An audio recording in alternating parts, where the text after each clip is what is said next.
कुछ महीने में मध्य प्रदेश में विधानसभा चुनाव है। यही वजह है कि राज्य में राजनीतिक हलचल तेज है। सत्ता के लिए पार्टियां शाम दाम दंड भेद सभी हथकंडे अपनाते दिख रही हैं।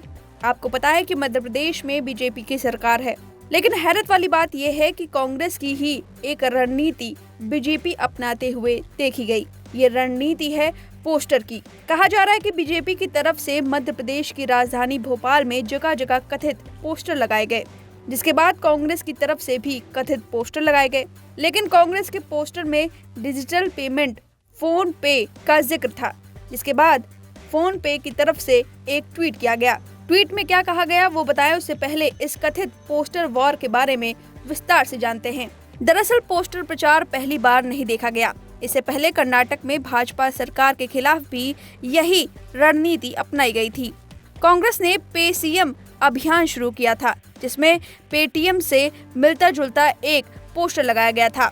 इस पोस्टर में मुख्यमंत्री बसवराज बोम्मई के चेहरे पर क्यूआर कोड लगा दिया गया था। इस तरह के पोस्टर कर्नाटक में कई सार्वजनिक जगहों पर लगे हुए मिले थे। और ध्यान देने वाली बात यह है कि कर्नाटक में कांग्रेस की जीत हुई।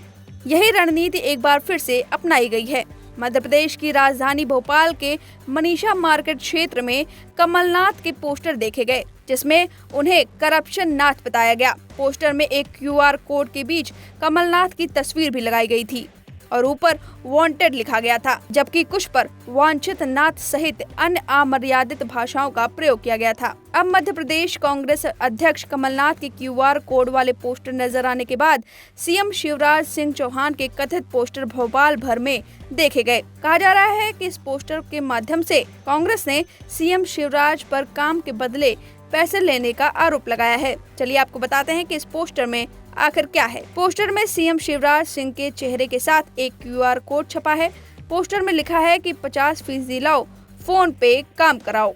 अब इसी पर फोन पे ने 26 जून को ट्विटर पर इसे लेकर ऐतराज जताया है। फोन पे की ओर से ट्वीट करके कहा गया उसका लोगो पोस्टर से हटाया जाना चाहिए और वो किसी भी सियासी और गैर सियासी तीसरे पक्ष की ओर से इसके अवैध इस्तेमाल पर आपत्ति जताती है।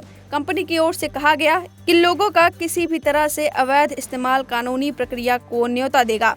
इसके साथ ही फोन पे ने कांग्रेस से फोन पे के लोगो और ब्रांड वाले पोस्टर हटाने की मांग की है। फोन पे ने आगे ट्वीट करके कहा, हम किसी भी राजनीतिक पार्टी या सियासी अभियान से जुड़े नहीं हैं। फोन पे लोगो हमारी कंपनी का एक पंजीकृत ट्रेडमार्क है। बौद्धिक संपदा का कोई भी अनधिकृत इस्तेमाल फोन पे की ओर से कानूनी कार्रवाई को आमंत्रित करेंगे।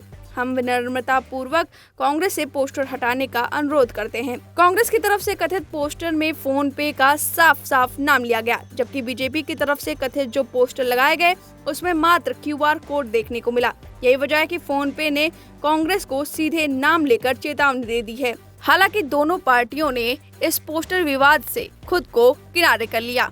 बीजेपी के प्रदेश अध्यक्ष विष्णु दत्त शर्मा ने इस पर कहा, इन पोस्टरों से बीजेपी का कोई लेना देना नहीं है। कांग्रेस में ही अंतर्द्वंद चल रहा है। पुत्रों को आगे बढ़ाने के लिए लड़ाई चल रही है। वहीं पूर्व मुख्यमंत्री कमलनाथ ने मीडिया से बातचीत करते हुए बीजेपी की सरकार पर निशाना साधा और कहा, हमारे देश में सबसे भ्रष्ट प्रदेश सरकार मध्य प्रदेश की है।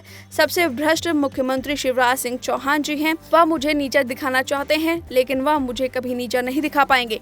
कमलनाथ ने भोपाल में लगे उनके पोस्टर पर कहा कि मुझ पर राजनीतिक जीवन में कोई आरोप नहीं लगा है। अब ये पोस्टर विवाद पर दोनों पार्टियों ने तो किनारा साध लिया, लेकिन देखने वाली बात यह है कि कर्नाटक में जिस तरह कांग्रेस की जीत हुई, क्या इस बार भी इस पोस्टर की वजह से जीत दर्ज होती है? फिलहाल फोन पे ने इस पर ऐतराज जताया है और कांग्रेस पर ट्वीट भी किया है। अब इस पूरे मामले पर आपकी क्या राय है, हमें कमेंट करके जरूर बताएं। वीके न्यूज़, राष्ट्र के नाम।